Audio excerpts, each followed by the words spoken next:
Alright, and I think we're back. So... Okay, are the sound levels okay?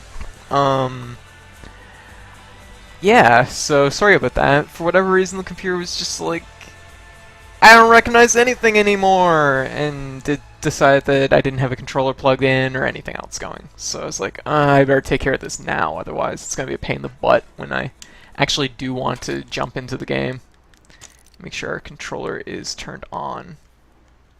Are you there we go. I was supposed to say, are you kidding me? Alright. So we're back. So, okay, so the chat kept on moving while I was away. Also, welcome to Code Channel. I'm Code. We're going to be playing Nuclear Throne, but mostly talking about Smash Brothers. So the gist of what was said before we dropped was the fact that I mostly feel like Corrin's just like a push to promote the new Fire Emblem game, Fire Emblem Fates. Honestly, I don't think it was that.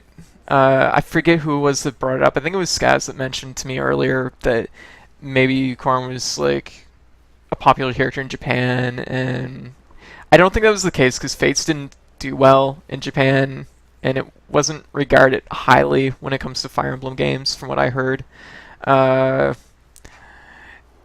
It's, I think, a case that they split up the story into 3 chunks. You purchased the one on a cartridge, and then the other 2 you had to download, and that was not very popular. But on top of that, I heard that the story just wasn't that good. So it's unfortunate. Super Mario RPG content. Like I said to White asked about the idea that do you think that this was like a bargaining chip with Cloud, and no, honestly, I feel like they were already there meeting for Cloud, and they're like, okay, well, Cloud's kind of, we've hammered the details for that. Since we're talking anyways, do you want maybe to do Chocobo costume and Gino? And that's probably how it went down.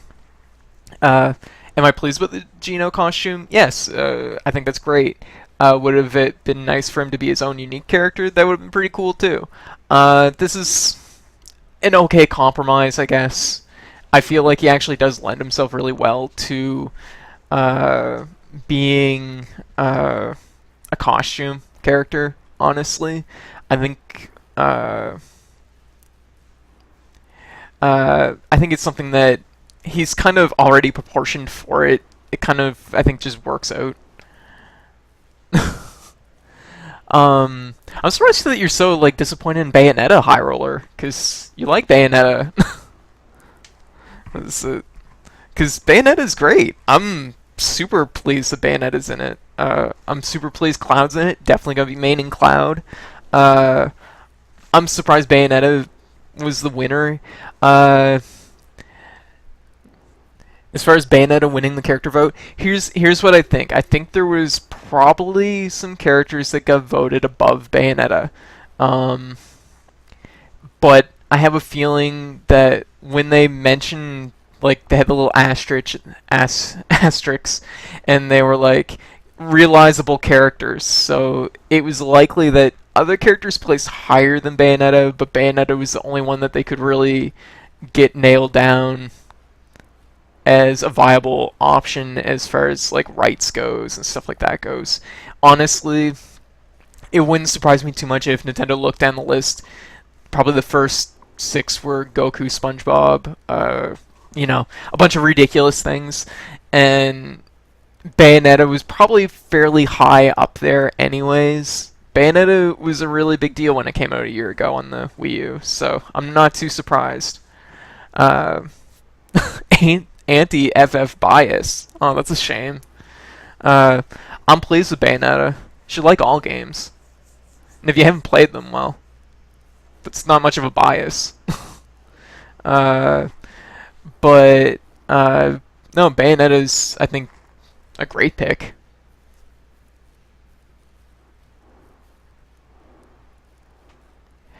I don't think King K. Rool was higher. I guarantee you King K. Rool was not higher. I think Dixie might have been up there. I think Dixie was probably a likely well-voted character. I feel like she's probably a comparable place to like where Bayonetta might be.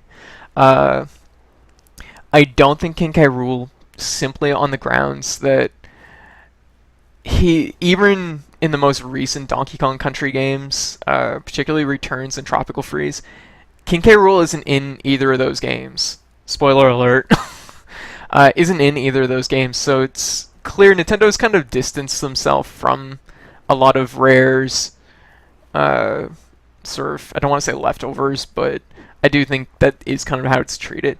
I don't think there's an issue with rights, because I think Nintendo hands down owns the rights for King K. Rool, and they can do what they want with it. But I think they were, at least with the last two Donkey Kong Country games, they've distanced themselves from what Rare's done, and it's probably to give the studio that's currently working on Retro Studios more artistic control over what Donkey Kong game, what it is going to be like. Do I think King K. Rool and Dixie would be really good characters? Yes, I actually think they'd be both excellent characters, excellent additions, because in my opinion, what they should have been doing with the Smash Brothers, and this sounds like kind of a butt, but there is it's a little weighty when it comes to Fire Emblem, when it comes down to it. I mean, sorry for people that are really big fans of Fire Emblem, but it really is, like, the cast is really heavy lean towards Fire Emblem right now, which is a little much. But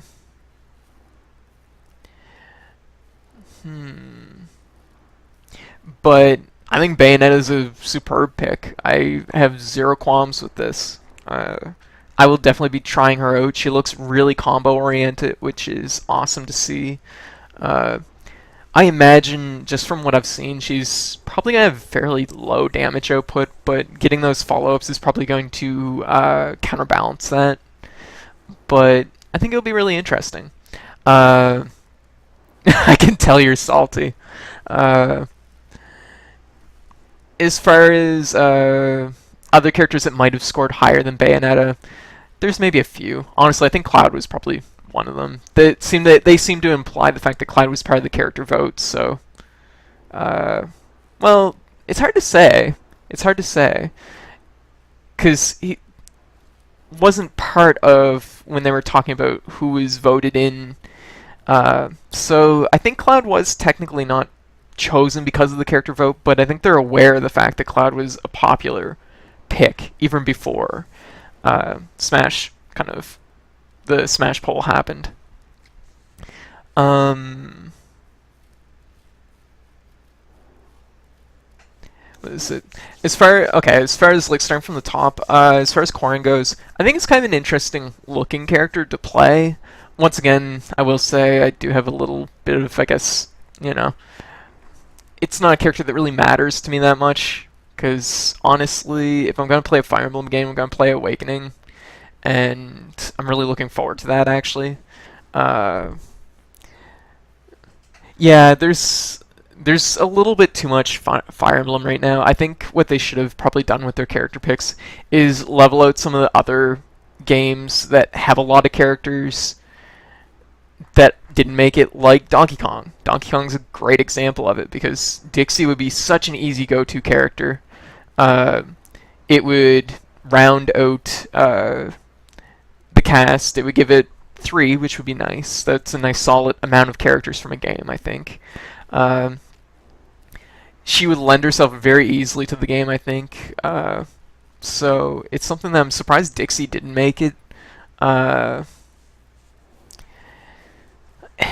There's other games that could definitely use more characters.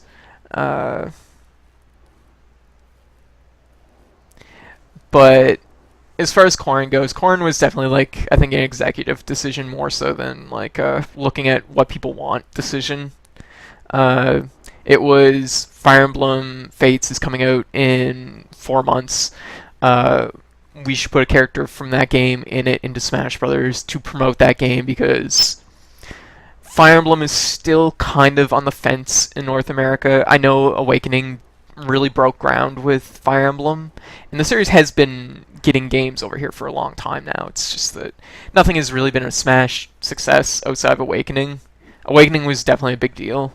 So they want to try and keep that momentum going with Fates.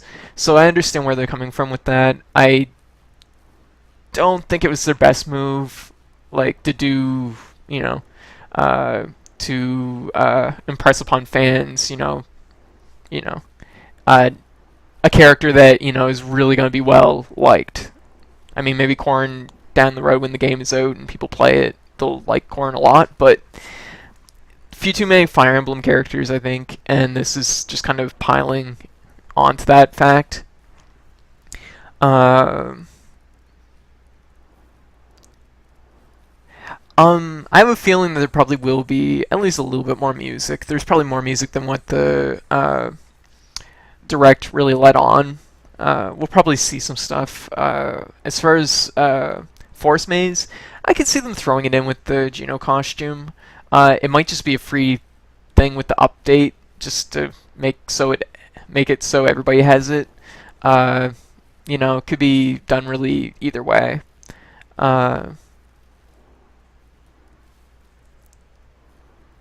Advertising to make money with. It's definitely it's a business decision. That's what Corrin is. I don't know if he's in SMT times cross FE times FE. Because what I've gathered about it, that definitely it references characters from different Fire Emblem games, but it seems more focused on characters like Marth and Ike, which are not necessarily the player's imprintable character, but story important characters. Lucina. I was a little surprised there wasn't more stages announced, but not super surprised. I think the priority was to give Cloud, give Bayonetta stages. People were like, well, where's Corrin's stage? And it's like, I think they're aware of the fact that there's enough Fire Emblem going on in the game. I think they were like, if we do another Fire Emblem stage, guys, this is probably going to start rubbing people the wrong way. And really, I don't even know what they'd do with a Fire Emblem stage. I think Midgar and the Clock Face, I don't even know what you call that, the dropping section from the first Bayonetta. Both those, I think, it's like, this kind of builds itself. This is just a good idea. I will talk about Midgar more, because there's really interesting details in that Direct. But as far as how Corrin plays, I think Corrin's really interesting looking. Definitely more dynamic than a lot of the Fire Emblem characters. A lot of the Fire Emblem characters play a very specific style. Corrin definitely looks to break that pace, which is nice. So, even if it is another Fire Emblem character, at least they're a little bit different. Yeah, kind of white. So it's one of those things that Corrin's at least something different. And honestly, I think what's really interesting about Corrin in particular, and Cloud and Bayonetta too, technically, is I think we're seeing kind of a change in mindset. And I think this is, I think, going to be really interesting how this pans out in the next Smash Brothers. Because we're seeing characters that have it's not just each direction does one thing. A lot of characters have an interesting little extra twist to their mechanics, like Cloud's Limit system, Bayonetta's Witch Time, even Corrin's ability to spike people into the ground and then do follow-ups off that. I think what this is showing us is the next Smash Brothers is going to be far more over the top as far as stuff goes. There's going to be a lot more emphasis on moves that have follow-ups and things like that, which I know this is a huge range of speculation. This is a huge gap in time. We're not going to see another Smash Brothers for a while, but I do feel like there is a trend. It was noticeable in Mewtwo. It was noticeable a bit in Roy. It's Lucas stayed actually pretty true to how Lucas was, so But there's still like a sort of combo focus on Lucas. I do think it's something though that these three characters, it's really noticeable. There's a different like bend to them. There's more thought on. Yeah, I think we're gonna see, that's a good way to put it. I think we're gonna see more extended move lists and extended specials in a future Smash Brothers game. I think it's very interesting. I love the fact that they're going that direction with it because I love Smash Brothers for being a very good entry level game, but I like the fact that they're throwing in more things to give you more to kind of chew on. So I think that's very interesting. Uh, the big one, like it would have been one thing if it was just Cloud and Bayonetta that were like that, but the fact that Corrin has interesting little like extended mechanics to him or her, that that's really interesting to me because there was not a lot of reason to do that. Ryu was another one that had very expanded moves. So it's something that I think we'll see some interesting stuff in the future. As far as Cloud goes, Cloud looks excellent. Can't wait to play him tonight. I'm really hoping that they release him relatively soon so that we'll be able to get some time in and play him some tonight. Because I can't really play Smash Brothers after 12 because Smash Brothers is a very loud game, and yeah, unfortunately I keep people awake if I play it, so that's no good. I'm actually gonna bring side window up here. As far as the directed stuff, I thought it was good. I thought it was very good. Like I said, Chocobo Gino, luckily byproduct of Toxith Square. I think Gino kind of lends himself well to being a Mii fighter. He's already kind of proportioned like one. I feel like it's just the obvious route to go. If you're not going to make him a full character, that's the second best thing. A bunch of Sonic costumes, which were very weird, strangely reminiscent of Sonic Halloween costumes, which I think I retweeted something on Twitter about that, which was really funny. God, what else was there? There was a few other ones. I can't remember them off the top of my head. There were some interesting ones, but nothing particularly notable, I guess. Unless I'm forgetting.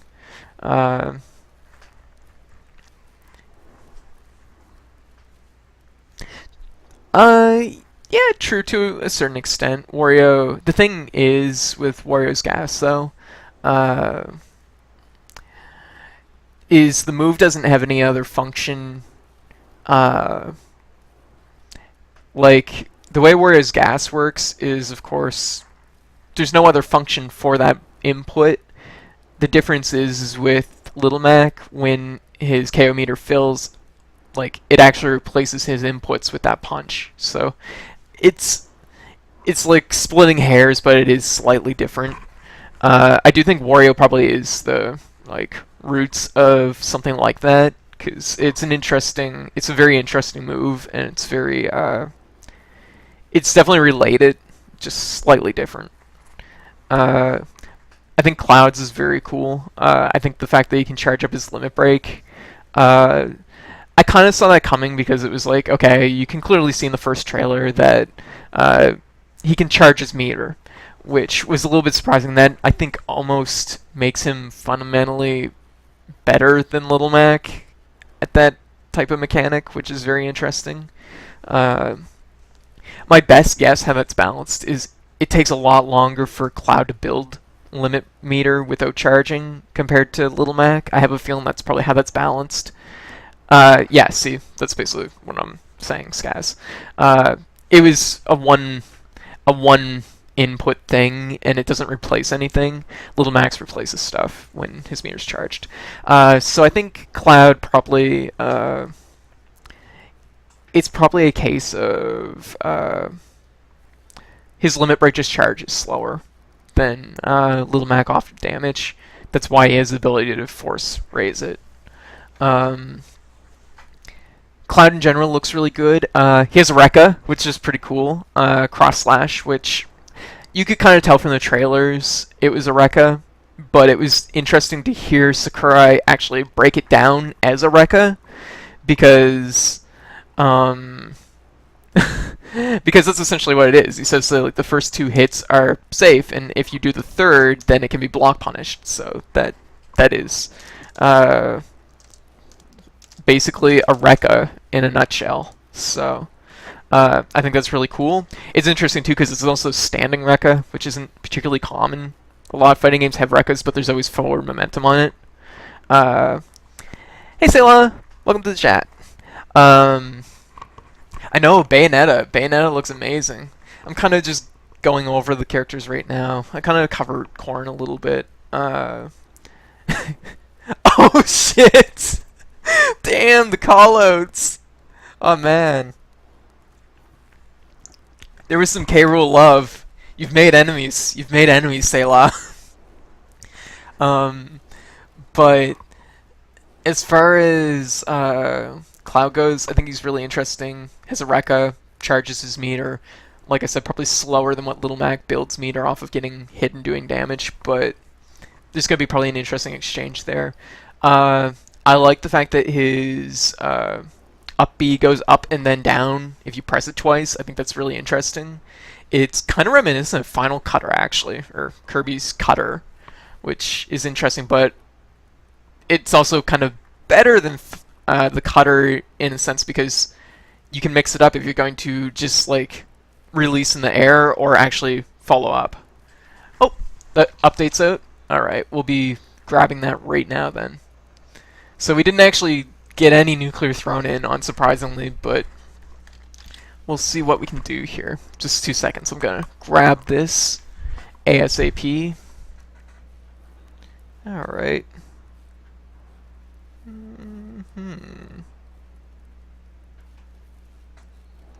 So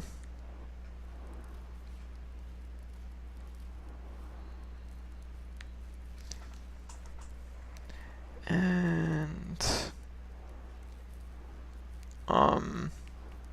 also thanks for the heads ups, guys.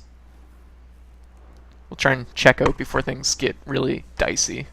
I had a window up, and actually the machine's already up, so I was like, I want to be able to get this ASAP before the servers get clogged.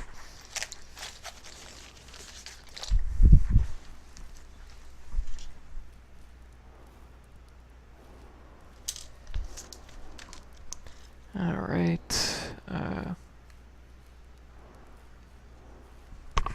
So just 2 seconds.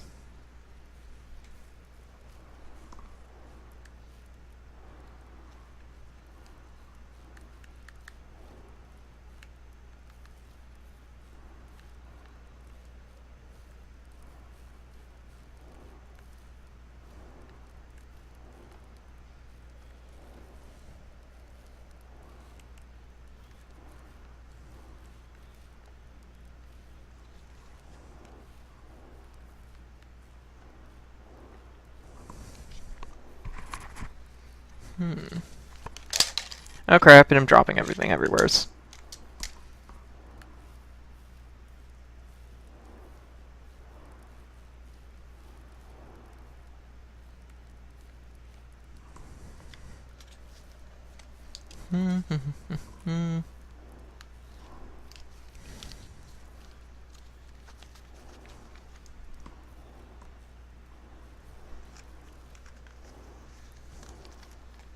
So we didn't get any nuclear thrown in, but we will probably hop over to Smash Brothers right now to check out Cloud. So that'll be really interesting.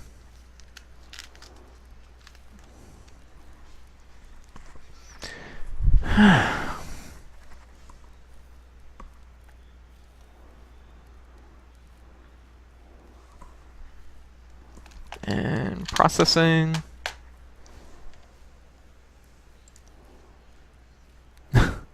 Well, might as well exit a nuclear throne. Didn't get too far with that, but it was one of those things I had no idea. It might not be out until like 9 or 10 o'clock, so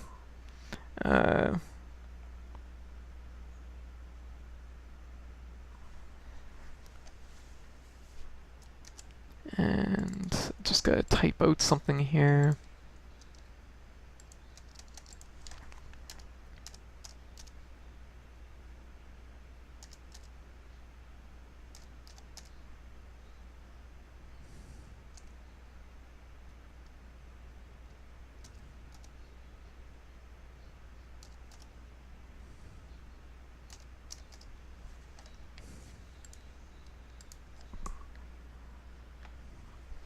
All right. Yeah. Oh yeah. The amiibos were announced too. They announced that they were going to have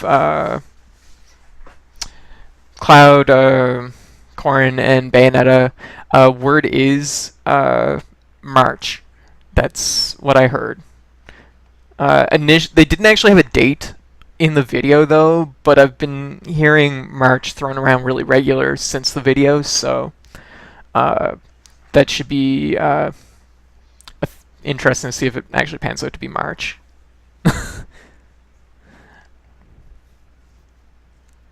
Hmm.